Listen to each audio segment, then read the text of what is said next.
fact that they send fentanyl into our country, and they've agreed that they're going to stop that. And you know, they'll be rewarded by not having to pay you know, hundreds of billions of dollars in tariffs.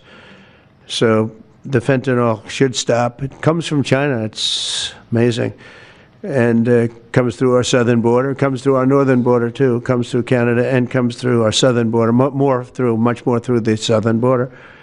But so that's a very important subject to me, because everybody in this room has lost friends or people that have family members that have died of fentanyl. So there's a big incentive for China to stop, and I take them at their word. They're going to work on that, I think, very hard. And one thing, when they work on something, they get it done. So now I'm about to depart on a historic visit. Some of you are going with us to, as I said, Saudi Arabia, Qatar, and United Arab Emirates. Before I do, I'll sign one of the most consequential executive orders in our country's history. I don't think there's ever been anything signed like this, certainly not with respect to health care, nothing even close. I'm delighted to be joined on this occasion by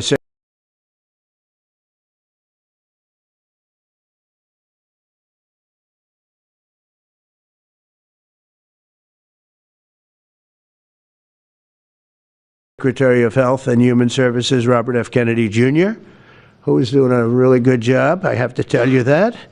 CMS Administrator, a friend of mine, Dr. Mehmet Oz, who is an amazing guy. You know, I was telling Bobby before, Oz had a very successful show, but it hurt his reputation.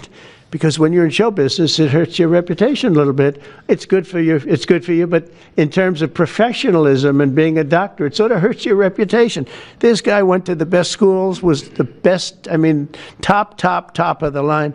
Then he did a television show, became a success, made a lot of money, all that stuff, but it sort of hurt him. And you know who I compare that to? I hate to say this, but a special woman, Jeanine Pirro. She was the toughest, smartest DA, maybe in our countries, in our cities and states history, New York. She was really tough, really sharp. Then she did a show, and people didn't think of her quite the same way. She became more of an entertainment person, like Oz. Oz is not an entertainer. He's not a real entertainer, if you know the real story. And she isn't either. She is unbelievable. She was one of the strongest district attorneys in the history of New York, highly respected, very tough, went after the drug dealers at a level that you don't see today anymore. And hopefully she's given up a tremendous, she's leaving the #1 show on cable television, one of the #1 shows on television, period, The Five, but they've got great people left behind, but she was a big part of it. And so I equated to that. Jeanine Pirro is unbelievable. FDA Commissioner Dr. Marty McCary, with a reputation that's second to none, and the job he's doing already has been fantastic. Thank you, Marty. And Director of National Institute of Health, Jay Bhattacharya, who has been, as you know, from Stanford, so highly regarded, and have all been working with us very hard on this. And the question they would ask, being a little bit new to the government aspect of it, is why doesn't somebody fight the drug price situation, meaning equalization? There's a term, it's called equalization. Nobody wants to mention that term. And I'm not knocking the drug companies, I'm really more knocking the countries than the drug companies, because they're forced to do things. But the drug lobby is the strongest lobby in this country, they say, the drug lobby. It's between that and lawyers, and they have a lot of power. But starting today, the United States will no longer subsidize the health care of foreign countries, which is what we were doing. We're subsidizing others' health care. Countries where they paid a small fraction of what, for the same drug, that what we pay many, many times more for. And we'll no longer tolerate profiteering and price gouging from Big Pharma, but again, it was really the countries that forced Big Pharma to do things that, frankly, I'm not sure they really felt comfortable doing, but they've gotten away with it, these countries. European Union has been brutal. And the drug companies actually told me stories. It was just brutal how they forced them. And European Union suing all our companies, Apple, Google, Meta. They're suing all of our companies. They end up, they have judges that are European Union-centric, and they get rewarded 15 billion, 17 billion, 20 billion, and they use that to run their operation. It's not going to happen any longer, that I can tell you. So what's been happening is we've been subsidizing other countries throughout the world, not just in Europe, throughout the world. European Union was the most difficult from what I understand. I mean, I'll tell you a story. A friend of mine who's a businessman, very, very, very top guy. Most of you would have heard of him. A highly neurotic, brilliant businessman, seriously overweight, and he takes the fat shot drug. And he called me up, and he said, President, he calls me, he used to call me Donald, now he calls me President, so that's nice respect. But he's a rough guy, smart guy, very successful, very rich. I wouldn't even know how we would know this, but because he's got comments. President, could I ask you a question? What? I'm in London, and I just paid for this damn fat drug I take. I said, it's not working. He said, I just paid $88. And in New York, I pay $1,300. What the hell is going on? He said, so I checked. And it's the same box, made in the same plant, by the same company. It's the identical pill that I buy in New York. And here I'm paying $88 in London.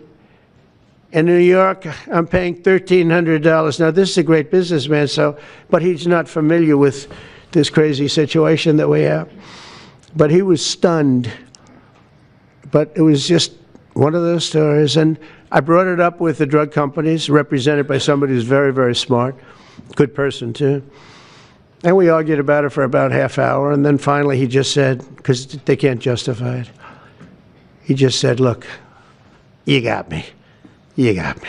I can no longer they've been justifying this crap for years. They said, oh, it's research and development. Well, I said, well, research and development, other countries should pay research and development too. It's for their benefit. It was just one of those things. And the other countries would set a price, and they'd meet the price, and they'd say, if you don't meet the price, you can't sell it in our country. I said, well, then you walk away, and they'll call you back, and they'll sell it in the country. But now they'll have to do that. So for the first time in many years, we'll slash the cost of prescription drugs, and we will bring fairness to America. Drug prices will come down by much more, really, if you think 59. If you think of a drug that is sometimes 10 times more expensive, it's much more than the 59%. It depends on the way you want to analyze it, but in one way you could analyze it that way. But between 59 and 80, and I guess even 90%. So when I worked so hard in the first term, and if I got prices down, remember I was the only one to ever get prices down for a full year, but I'd get them down like 2%, and I thought it was like a big deal. Well, we're getting them down 60, 70, 80, 90%, but actually more than that if you think about it in the way mathematically. And Pharma has to say, we're sorry, but we'll not be able to do this any longer to these countries that have been so tough. They've been very tough, nasty. It's trade. It's trade. And pharma is also very powerful. And the Democrats have protected pharma. The Democrats, this is the Democrats have protected pharma. These are the Democrats. And by the way, I just called the Speaker of the House, and I just called the leader, our leader in the Senate, John Thune, Mike Johnson. Spoke to both of them. I said, when you score, you're going to have to score two things. You're going to have to, number one, score that hundreds of billions of dollars of tariff money is coming in. But even bigger than that, you're going to have to score that your cost for Medicaid and Medicare and just basically pharmaceuticals and drugs is going down at a level that nobody has ever seen before. It'll pay for the Golden Dome. I see the Golden Dome is there, see? That'll easily pay for the Golden Dome. And we'll have a lot of money left over.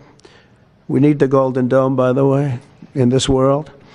Although this world's a lot safer today than it was a week ago, and a lot safer than it was 6 months ago.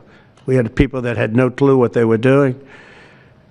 So today Americans spend 70% more for prescription drugs than we spent in the year 2000. Think of that. Our country has the highest drug prices anywhere in the world by sometimes a factor of 5, 6